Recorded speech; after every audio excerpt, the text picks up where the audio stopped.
Section A, Algebraic Properties. Algebraic properties, can I help you? So you need to solve an algebraic equation, huh? Well, have I got a property for you? If the function is the basic building block for algebra, then the tools we use to manipulate these building blocks are called algebraic properties. There are 6 basic algebraic properties we can use to change the form of a function or an equation.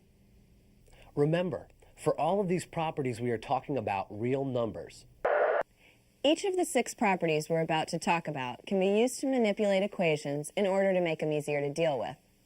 Let's say, for example, that you have an equation of the form 3y minus 6x equals 3. The equation 3y minus 6x equals 3 is not in the standard form for a function because neither variable is alone on one side of the equation.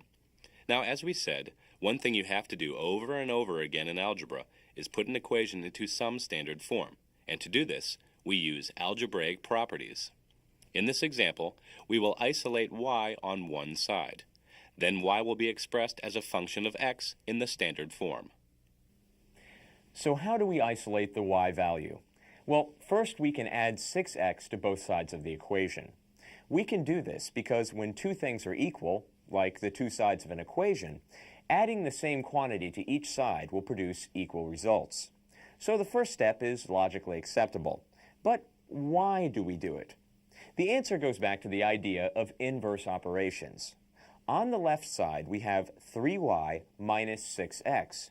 Originally, we had 3y, but then 6x was subtracted from it. We want to undo that subtraction and get back to 3y, which is closer to an isolated y.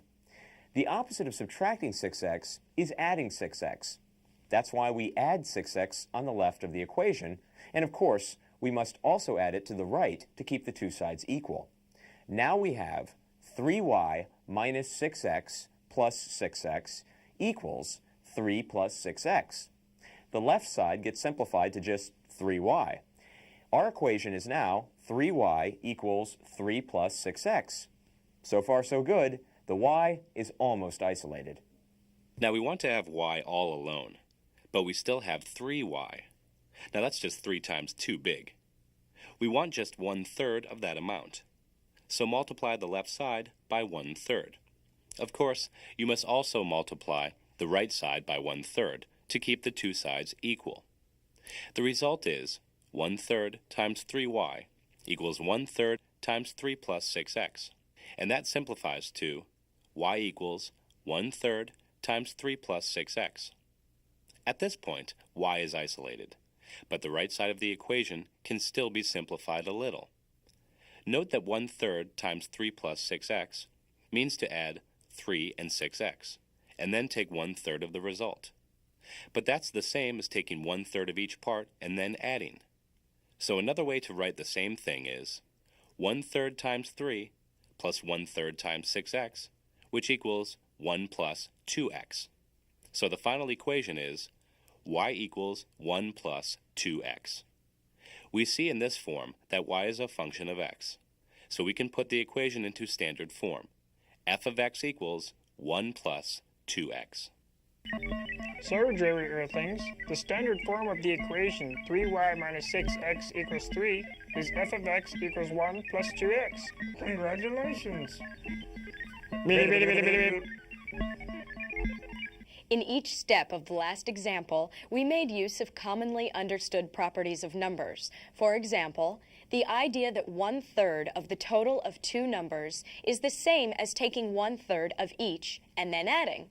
These properties have been given names, and here is a complete laundry list of the properties you'll need for algebra.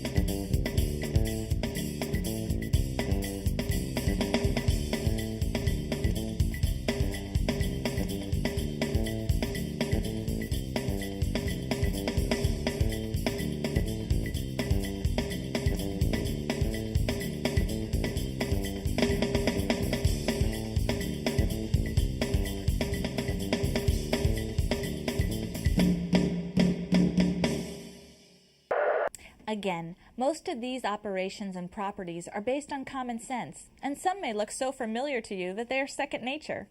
You might not even know that they had names for some of this stuff. But check it out. Some folks are downright obsessive about the names of things, so it might be important for you to know which name goes with which property, or even to know what the full list of properties is. This definitely depends on your particular class. All right, here we go. Let's go through the property listings. The additive identity property means that adding 0 to any number leaves that number unchanged. So 3 plus 0 equals 3. Duh.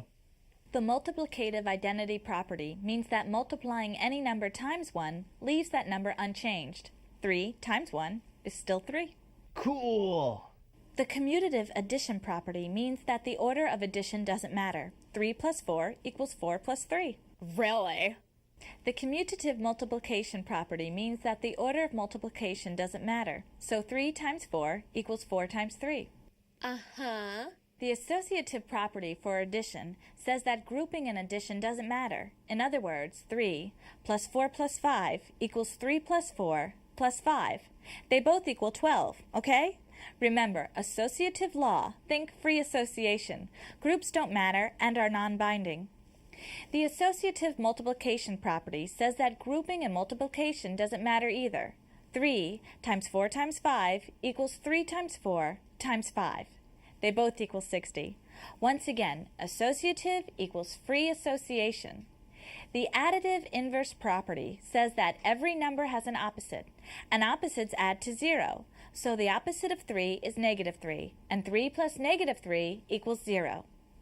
The multiplicative inverse property means that every number except 0 has a reciprocal, and reciprocals multiplied together equal 1. So the reciprocal of 3 is 1/3, and 3 times 1/3 is 1. The closure property simply means that addition and multiplication are defined for any two numbers. That is, you can always add, subtract, or multiply any two numbers, even though you may not be able to divide them. For instance, you cannot divide anything by 0. It won't work.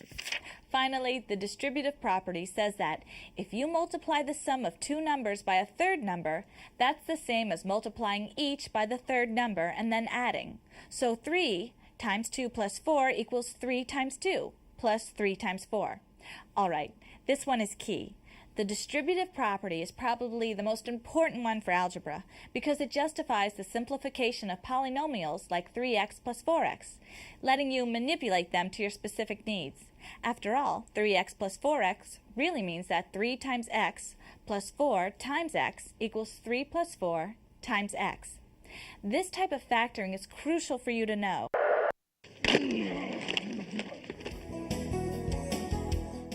Hey, as a further review of these properties, let's look at which ones were used in our earlier example.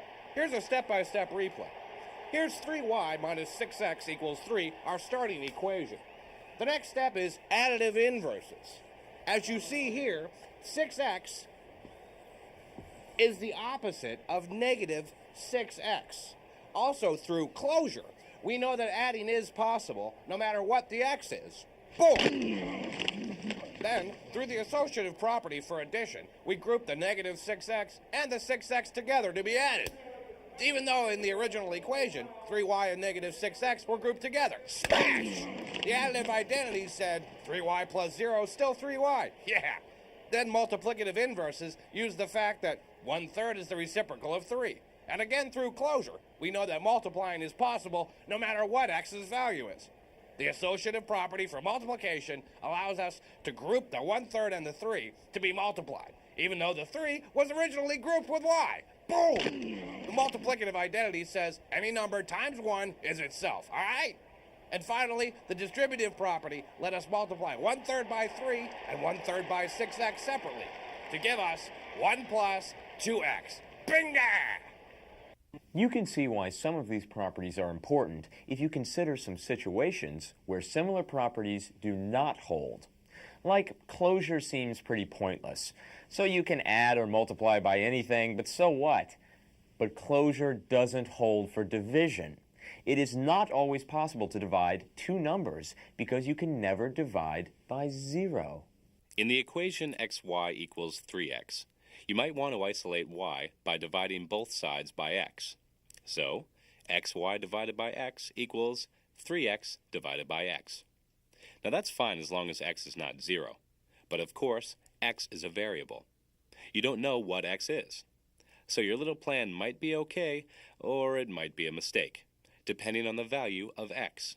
You just don't know. But adding something to both sides of an equation never leads to that kind of problem, because addition is always going to work out fine. You've got closure to thank for that. Closure under addition says, don't worry, add it to both sides. Be happy. And while we're complaining about division, we can notice that the associative property doesn't apply to division either. Consider 18 divided by 6 divided by 3. Now, does that mean divide 18 by 6 to get 3, then divide that by 3 to get 1? Or does it mean divide 6 by 3 to get 2, and then divide 18 by 2 to get 9?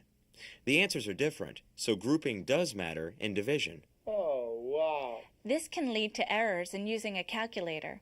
How would you do 1/4 divided by 1/8 on your calculator? If you enter 1 divided by 4 divided by 1 divided by 8, you'll get the wrong answer. This is because the calculator assumes you want to group things from left to right. But the problem really calls for this grouping. 1 divided by 4 divided by 1 divided by 8. You can use parentheses on most calculators, but it's annoying that you have to remember to do that. Whatever. Life is much simpler when you're multiplying or adding. Quiz 3.